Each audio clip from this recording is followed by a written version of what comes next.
Welcome to the Student Engagement Webinar Series, Shifting the Locus of Control to the Student. We're going to go ahead and get started. We have a lot of people jumping on, and hopefully as we're getting into introductions, we'll have a few more joining us. We have a great group of registrants today, so thank you all for being here. My name is Bree Langemo, and I am the president of the Entrepreneurial Learning Initiative. And this is the Student Engagement Webinar Series, which is a byproduct of the Icehouse Student Success Program. And what we're doing with this series is we're pulling key concepts of the program into a discussion series with student success faculty and students who have either taught the program or been a student of the program to give you some kind of on-the-ground or classroom perspective of how these concepts play out. So really excited to engage in the discussion on locus of control and how to shift it to the student today. Want to let you know that this webinar will be recorded, and we'll follow up with a link to the recording as well as the slide deck that you're seeing here. If you have any questions while we're going through the webinar, please jot them down or go ahead on the webinar panel. There is a column for questions. Submit your questions, and we will definitely leave time at the end to engage in some Q&A, and we would love to hear some of the questions that you might have. So the format for the webinar today, after we do some introductions, we will go into kind of an overview of the Student Engagement Challenge, as well as dig into the locus of control concept a little bit more, and then I will open it up for a discussion with our two panelists today. And then we'll allow some time for you to ask your questions. So with that said, we're going to go ahead and get started. So wanted to share a little bit about the Entrepreneurial Learning Initiative to those of you who are new to our webinar offerings or new to our organization. We are a global thought leader with a mission to expand human potential through entrepreneurial mindset education. And the way we do that is through professional development, certification training, and curriculum content. And so we partner with education institutions from high schools to community colleges to universities around the world. We work with city governments, we work with non-government organizations, profit, nonprofit, to empower their constituents with an entrepreneurial mindset. As I mentioned, I'm Bree Langemo. Just want to give you a minute or so on my background. I spent over a decade in higher education in the community college world, and was at an institution in Dayton, Ohio, Sinclair Community College, before I moved to Pikes Peak Community College in Colorado Springs, and served as the Dean of Business, Public Service, and Social Sciences there. And that's where I was introduced to the Icehouse program, which we rolled out as a first-year experience or student success course for new college students. And we received some early significant results in student persistence, success in college-level course completion, and attrition rates. And so I joined the Entrepreneurial Learning Initiative and now have the pleasure of working with higher education around the world, really, to implement the Icehouse program. And West Virginia is one of the institutions that I've had the pleasure of working with. So with that said, I want to introduce, or actually give Jacobs and Weedy a little bit of time to introduce himself and also share some context on West Virginia University. Thank you very much, Bree. My name is Jacobs and Weedy. I've been working at West Virginia University since 2007.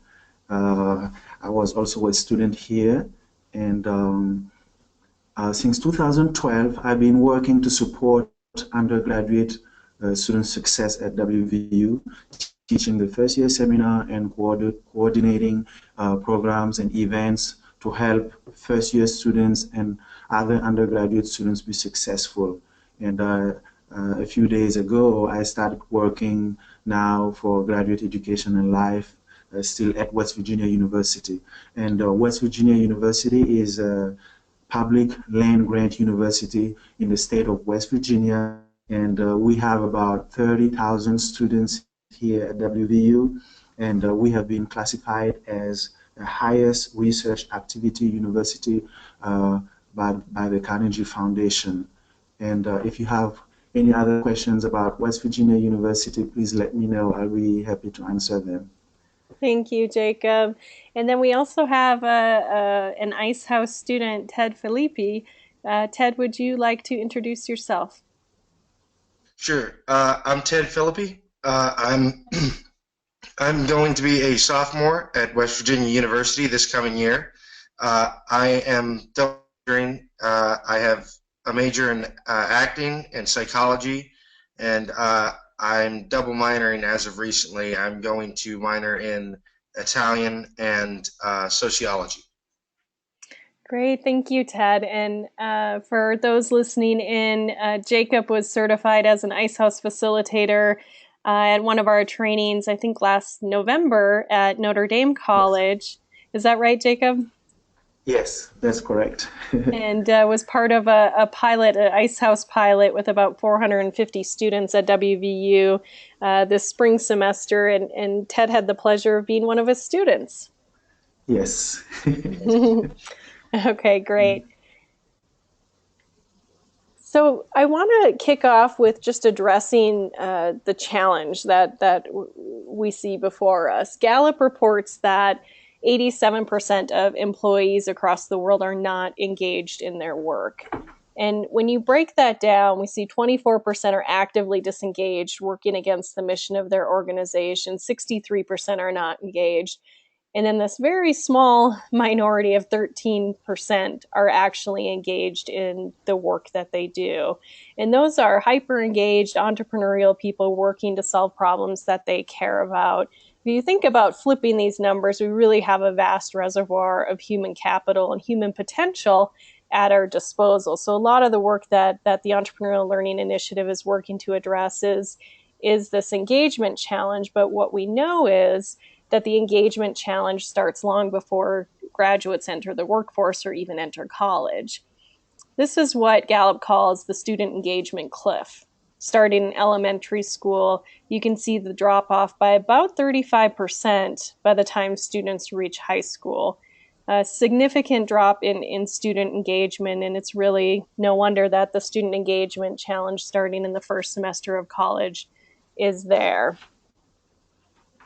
What we also see is that the United States has fallen from number one in college credential completion to number 16. So the student engagement challenge is very real, needs to be addressed, and we need to tackle. We see this completion agenda across the United States right now to work on increasing the number of students graduating from college. And it really starts with the individual student. So, what does this have to do with an entrepreneurial mindset? You know, by any study, entrepreneurs are the happiest, most engaged people in the world.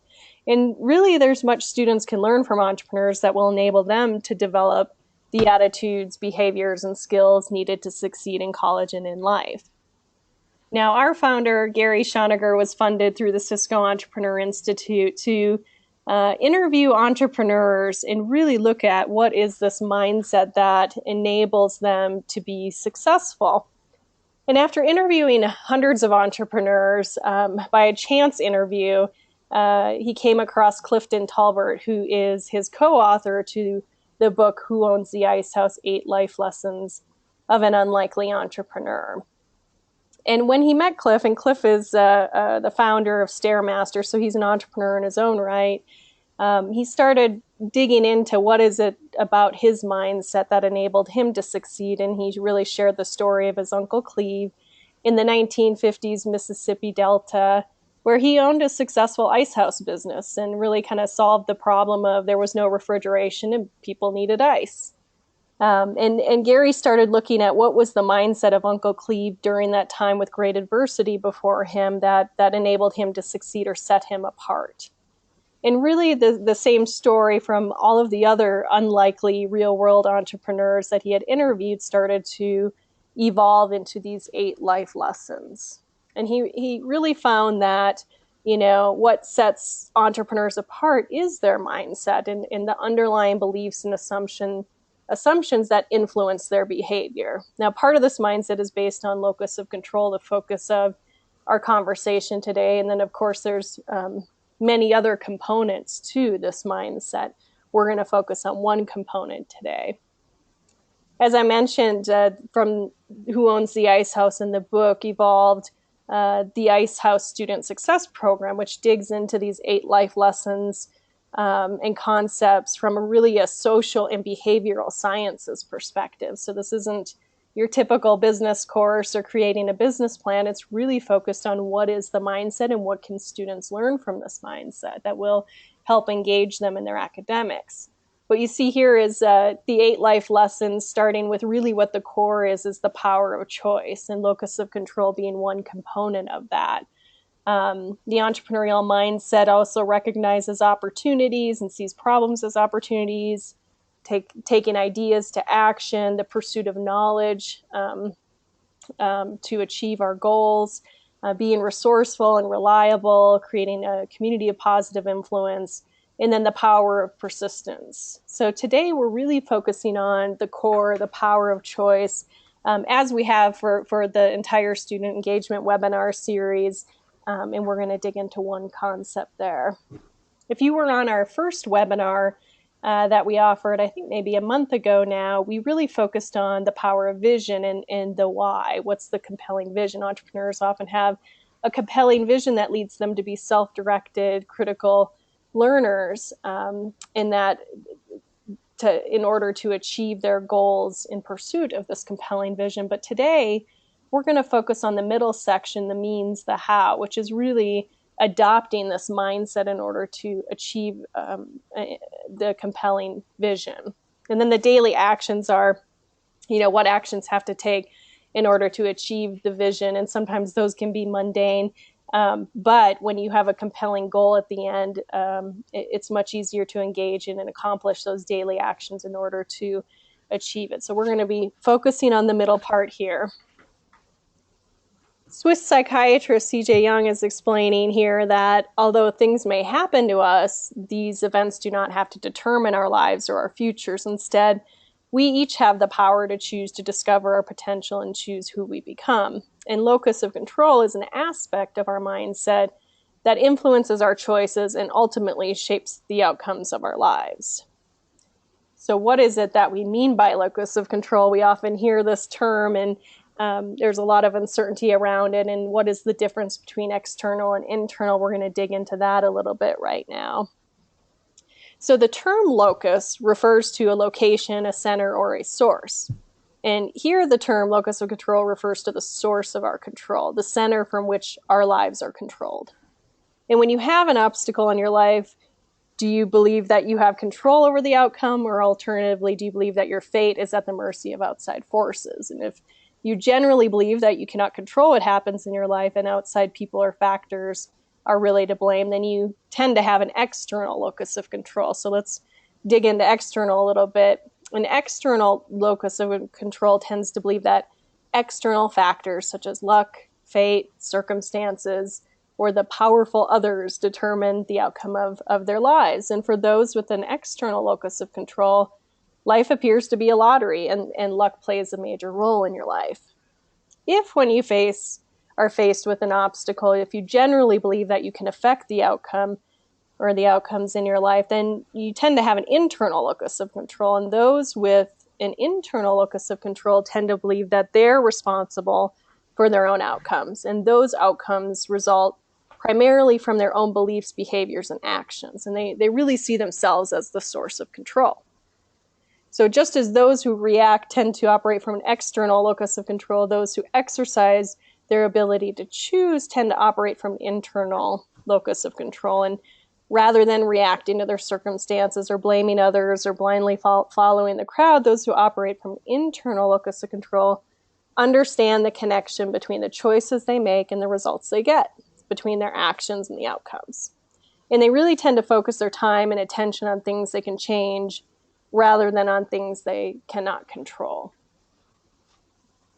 So in the diagram here, you can see in the area inside the larger circle really represents the aspects of our lives that we cannot control, like the weather, or our favorite sports team, or instructor's teaching style, or maybe a deadline for an upcoming assignment. They're all things we may be concerned about, yet they're not really within our control. The smaller circle, though, represents the aspects of our lives that we can control, and how we spend our time, what we think about, and what we focus on are all things that are within our control. The problem is that when we focus our time and attention on things we cannot control, the area of our lives that we can control begins to shrink or atrophy, like a muscle that we never use. With an external locus of control, we appear to have little or no say over the outcome of our lives. And as I mentioned, those with an external locus of control tend to blame others for their circumstances rather than accepting responsibility for their choices and actions. For many, this perspective becomes a deeply ingrained pattern of thoughts, feelings, and actions, and it becomes a habit that perpetuates our circumstances, a familiar way of thinking and acting that can really blind us to opportunity as well as to our own untapped potential. Instead of wasting time and energy complaining about things they can't control, those with an internal locus of control really focus their time and energy on things that will improve their lives. When things don't go their way, those with an internal locus of control tend to analyze their own behavior and reflect on what they can do to improve rather than blaming others. So learning to focus your attention and effort on things we can control is a subtle shift in perspective, but it can make an enormous difference over time. So let's take a little bit of a look between the difference between these two. So here's an example of those with an external locus of control tend to think in terms of I have to, right? And those with an internal tend to think about it in terms of I choose to. And they're also going to tend to take responsibility for their actions. They'll see and credit personal hard work for their successes, not easily influenced by others' opinions, and they feel pretty confident when facing obstacles. Those with an external are going to tend to blame others for their circumstances, credit luck for the successes that they do have, become easily influenced by others' opinions, and feel helpless when faced with obstacles. And as you can see, this is a spectrum. It doesn't tend to be that you're all on one side or all on the other side. We can often struggle with this throughout our whole lives, and it can be a balance of shifting a little bit back and forth. Here's kind of a breakdown of just statements to help it make it a little bit more relevant. But if you have an external locus of control and you're in school, you may tend to think I have to do this assignment because it's required in the class. If you have an internal locus of control, you think about it in terms of I choose to do this assignment because it'll help me gain knowledge to further my goals. And you can see the difference between those two is really, the difference between, checking the boxes and getting things done versus really, truly being engaged and taking ownership of your learning in the classroom. So with that said, students who, just to kind of close this portion so that we can get to some of the discussion questions that we have, students who exercise their ability to choose tend to operate from an internal locus of control, and they understand, again, the connection between the choices they make and the results they get, and they believe that they're responsible for their own outcomes, and those outcomes result primarily from their own beliefs, behaviors, and actions. They really truly see themselves as the source of control in the situation. And when they understand the power of choice, the locus of control then shifts to the student, driving ownership and engagement in the choices they make, and ultimately in their future. And by embracing an entrepreneurial mindset, students make those conscious choices about what they want to have happen and begin to focus their time and energy on their goals, the things that matter most. So hopefully that, laying the foundation for locus of control and how we can shift it to the students. A lot of times it's just a matter of having the conversation and bringing an awareness to it. But hopefully that laying that foundation will help as we go into our discussion questions here. Oh, I forgot I had another slide in here. Really wanted to close that part with Uncle Cleve, really our protagonist for the whole program. He has such a powerful and compelling story. And when you read chapter 1 on choice, one of my favorite lines is that Uncle Cleve refused to let his environment dictate his response to his life and his dreams, which was harder than not, but that he really felt his life was his choice. So he is an excellent example of living with an internal locus of control despite the circumstances that were around him. So with that said, our first discussion question today is, why is an internal locus of control an important part of an entrepreneurial mindset and student success? And I'm going to let Jacob take this one on first. Thank you very much, Bree. And the first part of the question is about the entrepreneurial mindset. Entrepreneurs, as Bree said in the presentation, they develop visions, they have goals, they make the right choices, they are very highly motivated, and they focus on what they do. They identify and solve problems.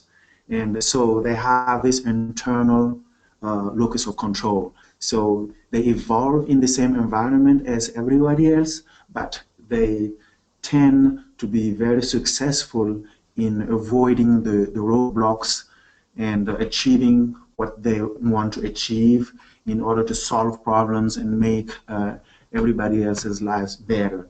So this is, and as we saw in the material with the ice house material, the internal locus of control is central to success, to entrepreneurial success.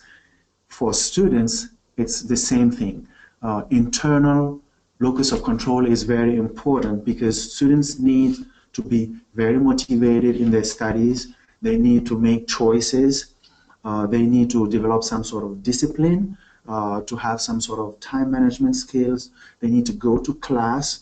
They need to surround themselves with the right people. All this seems to be common sense, but it's not the case for some of the students that we see on college campuses.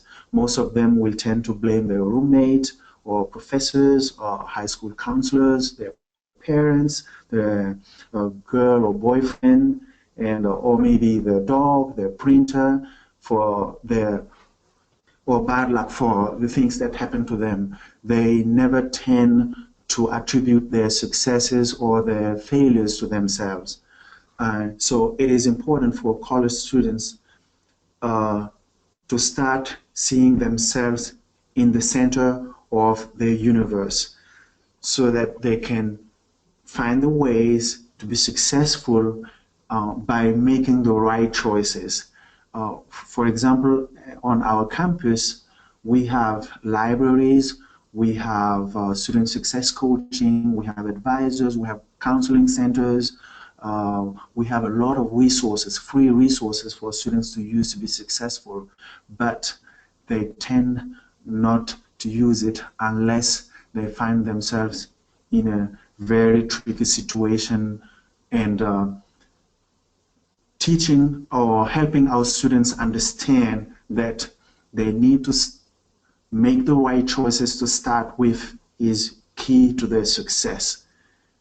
And I will share a little bit later how we set up two of our courses here using the Ice House material for the next question. And I will share with you what happens when students start to realize, when students start to be aware that the source of success, the source of their success is not outside of themselves. They need to find the motivation, the focus, the discipline, the time management skills, all this tied to making the right choices within themselves and not from external sources. External sources, the environment is there to help, but everything will start with them making the right choices and taking advantage of the opportunities available to them and then acting upon the opportunity in order to be successful. I don't know if you guys have any questions at this point for me or not. Yes, please submit questions as you guys are listening to us discuss. We would love to answer your questions. Ted, how would you answer this question from a student perspective? Um, it's extremely important. It's important in every facet of life. It's not just, you know, it's not just important in college. It's important in whether it's your professional career or it's your if you're trying to succeed in life in general, you have to have the entrepreneurial mindset, the internal locus of control. And the reason for that is because, you know, I spent my first semester, a lot of my first semester, um, not going to class and then blaming my buddies the night before because I was out partying too late or having too much fun. Or, you know, I blame the teacher for not putting what's in the class on the test, or blame the scheduling for giving me a class that's early in the morning, like 8:30. How am I supposed to get to an 8:30 class on Friday? And then the difference now is just do it. I just do it. The internal locus of control enables me to take responsibility, accountability, and it enables me to be reliable and to get my stuff done. And I know if I have class tomorrow at 8:30, it is my decision whether or not I want to go out or I want to go to class tomorrow. That's it. And I have to make that decision. And I have to prioritize. And with an internal locus of control, I know that if I make the choice to go to bed instead of going out, I'll be able to make it to class, and that'll be my job and my fault that I either messed up or did well. And that's what's important to me, is knowing that I control whether I get A's or I get F's, and that has enabled me to get A's and to get a great GPA this semester and to succeed. Thank you, Ted. Great answer. So, Jacob, what impact have you seen on students in the classroom when they begin to understand the difference between internal and external locus of control? Okay, thank you, Bree. When we attended the Ice House training in November, December in Cleveland, we came back to West Virginia University with two ideas in mind. We wanted to use the material for two specific classes. The first one is the first year seminar to help students be familiar with higher education and the university in general. And the second course is a student success course for students who were on academic probation. So because they did not reach a GPA of 2.0 in the first semester. So all first year students who had less than 2.0 in December had to were on academic probation in the spring, and most of them registered for the second class I mentioned. So those two classes in this spring were also tied to student success coaching. A student success coach is a resource person at the university, and the students on probation or students taking the first year seminar classes I was teaching were required or encouraged to meet with a coach monthly to check their progress. And the first meeting with a coach consisted in developing a success plan for the semester.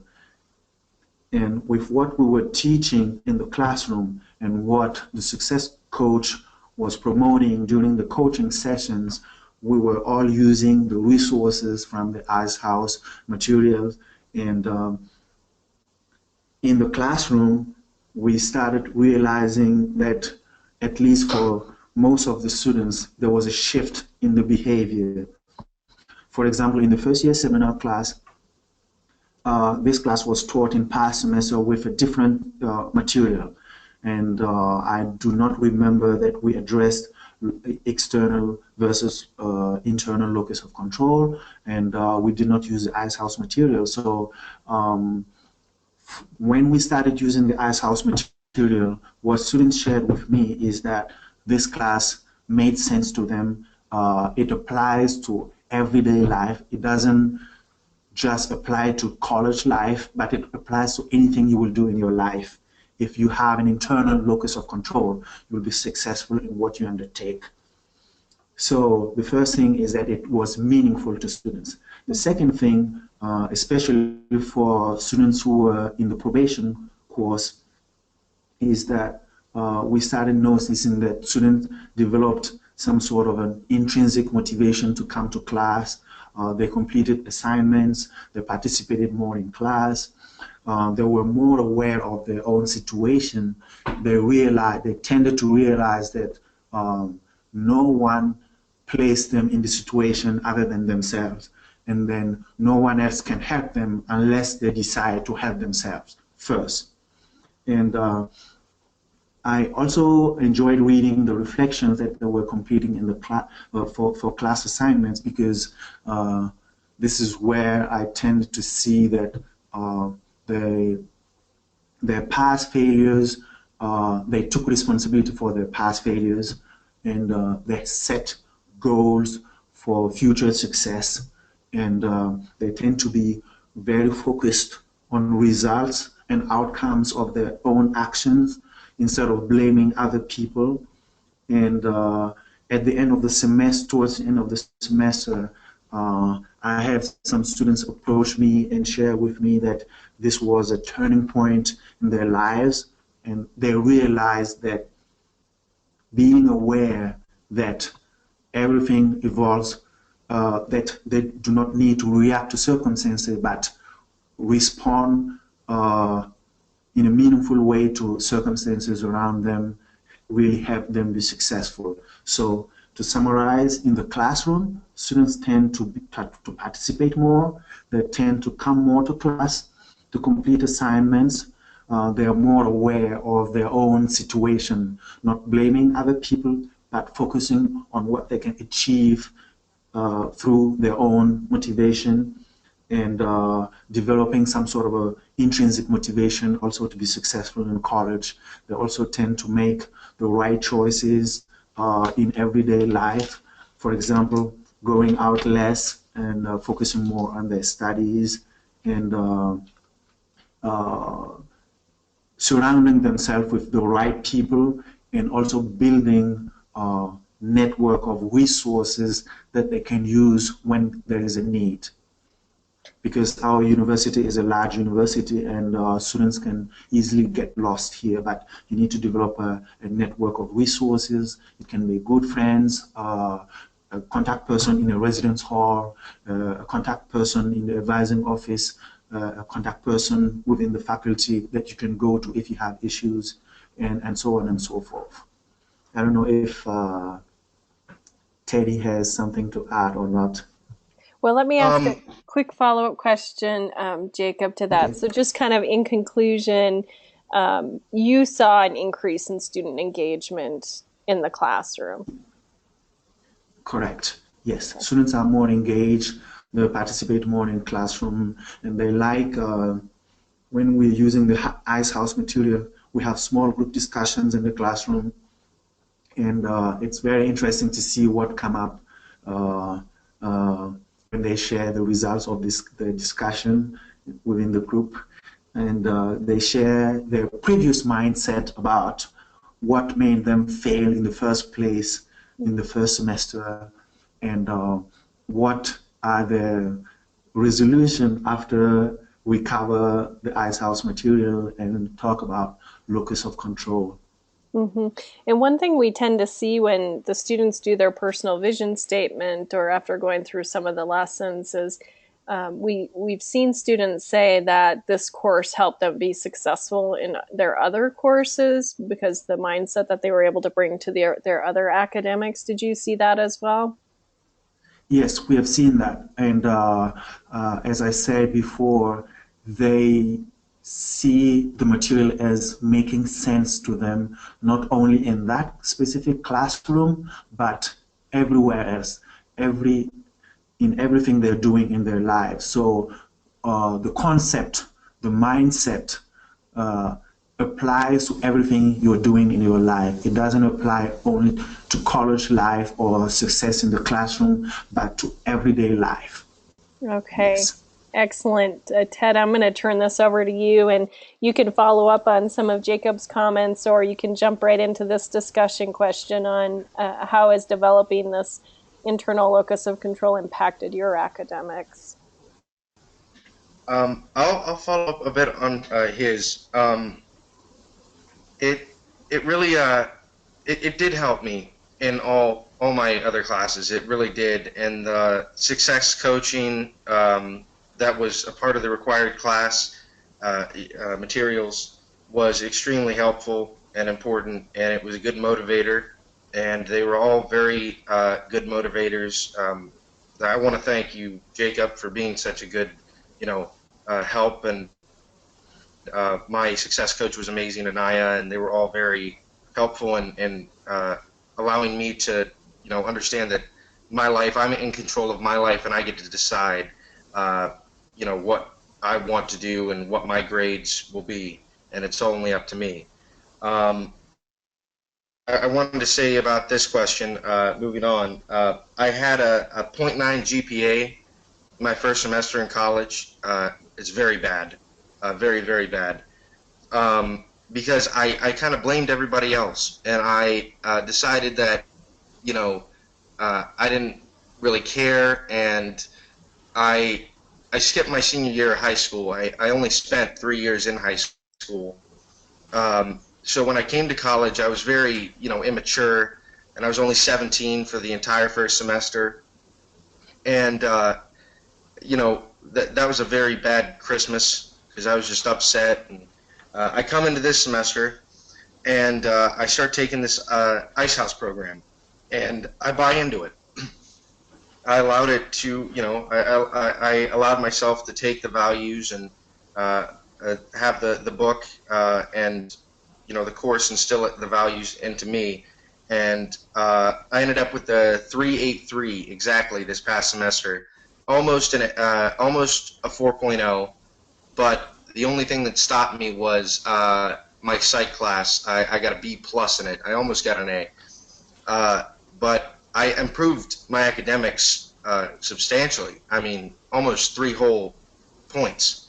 Um, and it it's really just a matter of knowing that if I want to succeed, it's up to me. It's my choice. It's if I really want to work hard, which I had to. I worked very hard, and um, throughout the semester, it was mentioned earlier.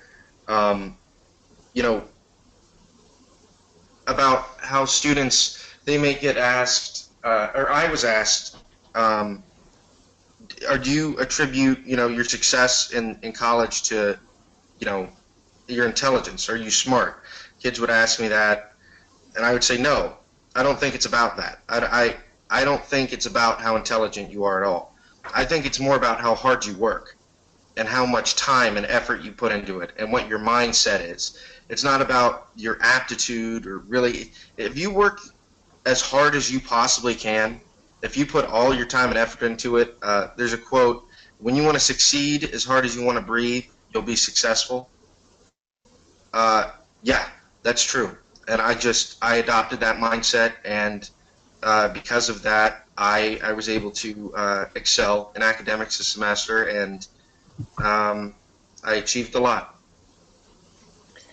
That's great. Congratulations. That's a significant turnaround for you in your life. And Gary Schoniger and I visited WVU, I guess maybe a little over a month ago now. And we had the pleasure of interviewing and doing a video case study on Ted and his story. And that's part of how Ted ended up on this webinar by sharing his Yeah. story there.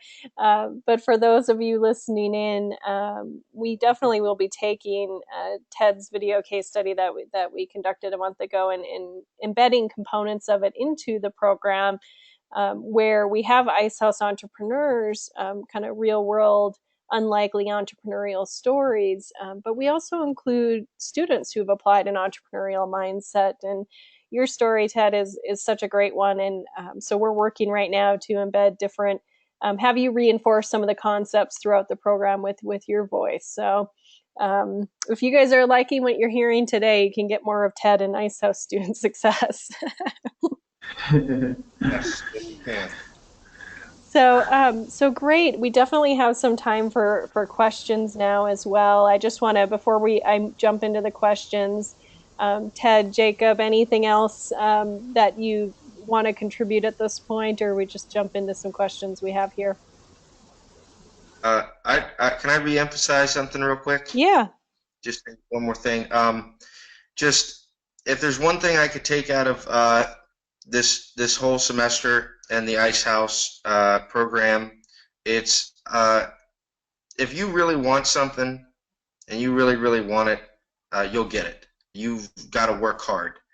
And of course, there's things in life you can't control, but if you are realistic and you are hardworking, you'll surprise yourself at what you can achieve.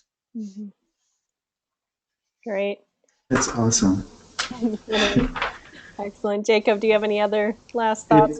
Yeah, I just wanted to comment. It reminds me somewhere in the Ice House book, Uncle Cleve wanted to take his money to the bank, and he was not allowed to go through the front door, and he went through the back door. So, uh, as Teddy said, if you really, really want something, if you want your money to go to the bank, if the front door is not open, go through the back door, and your money will get to the bank.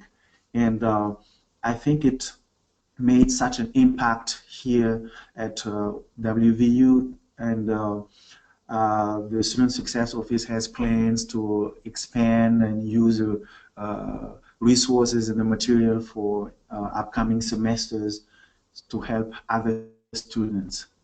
And we're looking into other ways into infusing the material in other venues for our students to help them be successful in the classroom and to be successful entrepreneurs in general.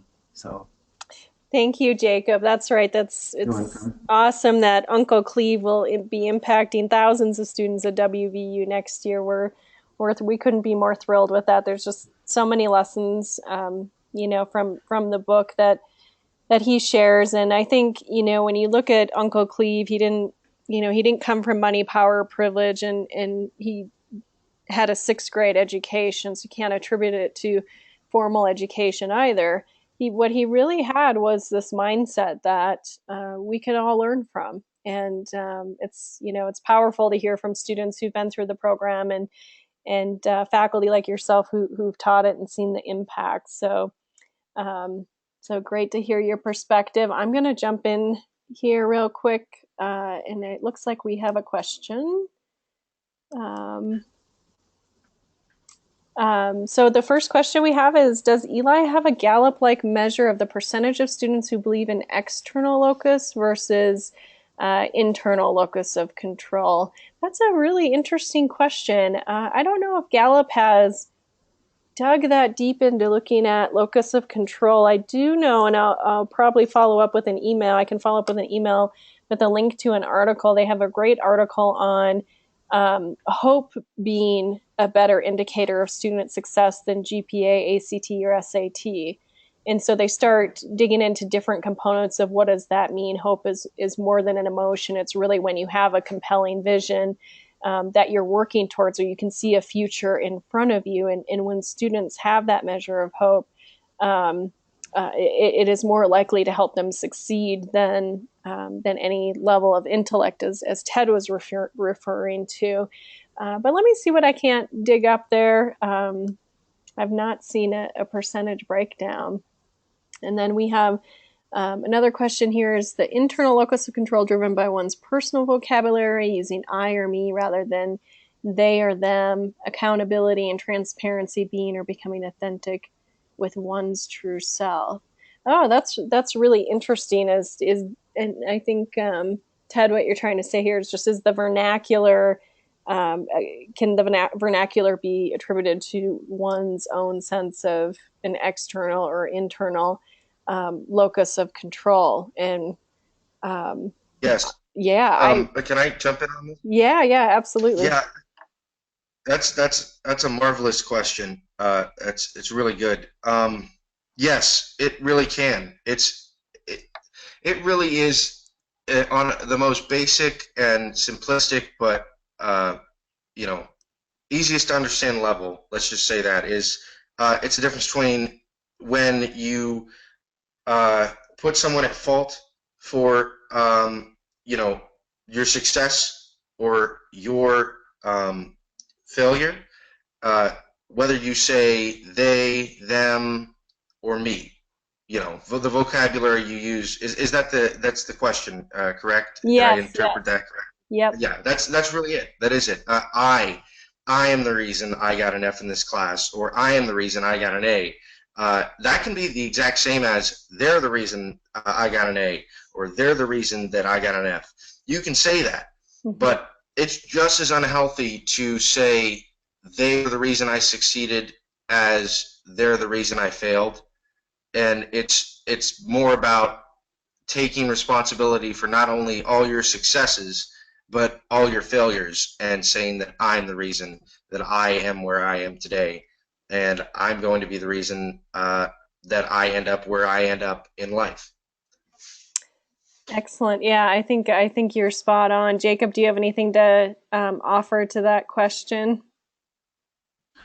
Um, what I can say, what I can add is that, for example, in our context, we provide resources for students to be successful. So uh, they have to take advantage of the opportunity. So they can comment and say, okay, the environment gave me the opportunity, but I am the one who took advantage of the opportunity to be successful, because we have other students on campus who will never take advantage of the opportunity and they will fail. So it's the factor of success is not just what is in the environment, is your actions. It is your actions based on what you have around you.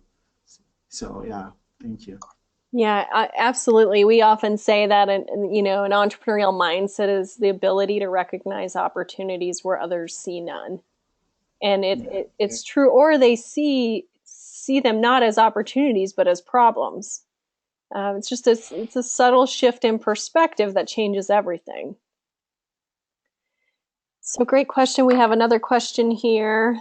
Let's see. Has the Ice House program been applied to workforce training outside of the academic setting? Yes, actually, it has been. And Ice House has been applied in ways we never anticipated. In student success courses being one, I was the dean who went out and brought my business and economics faculty and thought we'd offer it in the business division where students self-select in. And, we came back from being trained in Ice House and, really understood and redefined entrepreneurship as more than business creation, small business management. It's really this mindset that can empower anyone to succeed, no matter their chosen path. And so we ended up implementing as a student success course. But the Entrepreneurial Learning Initiative works with, workforce development, small business development centers. We work with corporations. Sandia National Labs was at our last training. Presbyterian Healthcare System. Those trying to cultivate an entrepreneurial culture or an entrepreneurial mindset within their existing employees. And another perspective to take with entrepreneurship is, you through developing an entrepreneurial mindset and engaging in the entrepreneurial process, what occurs is you develop entrepreneurial skills. And entrepreneurial skills aren't about starting or growing businesses. Entrepreneurial skills are about having discovery skills, or the ability to search for solutions to problems. And so you start seeing, communication, collaboration, creative, critical thinking, taking initiative, having that grit and ability to persist. And when you define some of those as entrepreneurial skills, they are also the same type of skills that employers are working or are looking for. And so, most often called soft skills. And now we're hearing employers don't like the term soft skills. They want them to be called foundational skills. And because it's an expectation of every employee. We talked about the college completion rate. Even with that said, 50% of college graduates right now are unemployed or underemployed. And, some of that ties back to not having technical skills, but a lot of it ties back to not having those foundational skills and, really the entrepreneurial workforce that employers are looking for. And so whether, we've had Ice House offered within existing businesses to develop entrepreneurial employees. We've had the mayor of Colorado Springs and the mayor of Albuquerque commit city employees where they want to drive innovation within city government.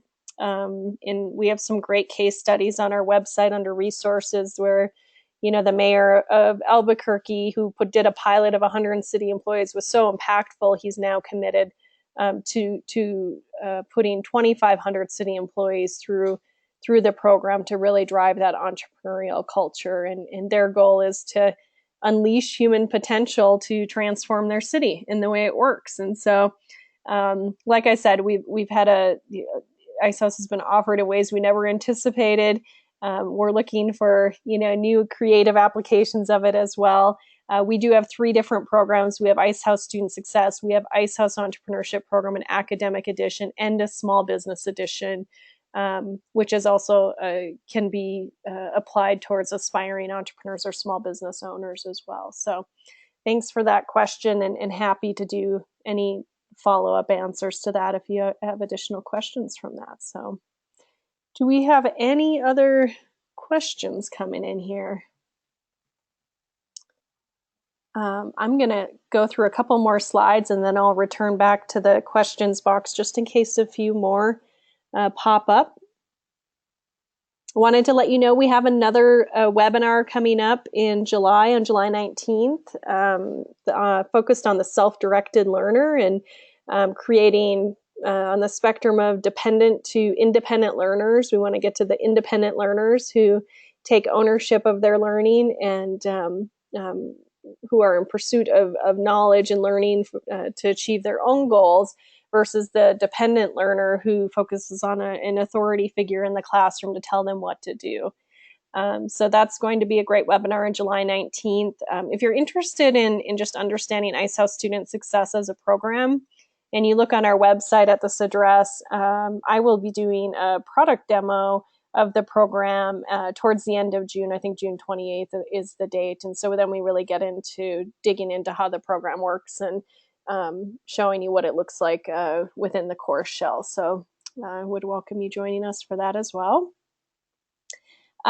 Here are our email addresses, and Jacob and Ted have graciously agreed to answer any other questions that you might have. If you want to have a better understanding of how Ice House is delivered in the classroom, contact Jacob. Happy to answer questions as well if you want to contact me. And if you want to hear more from the student perspective, Ted's email is there as well. So please feel free to follow up with us with any questions that you might have. And with that, I want to thank Ted and Jacob. You guys have been amazing panelists. I so appreciate your perspective. Thank you for being here today. You're welcome. Thank you. Yeah, of course. Thank you for giving us the opportunity. Yes, it was wonderful having you on the call and sharing your perspective. Thank you to those of you who attended and for the questions that you asked. We appreciate it. And I hope you all have a great rest of the day. Take care.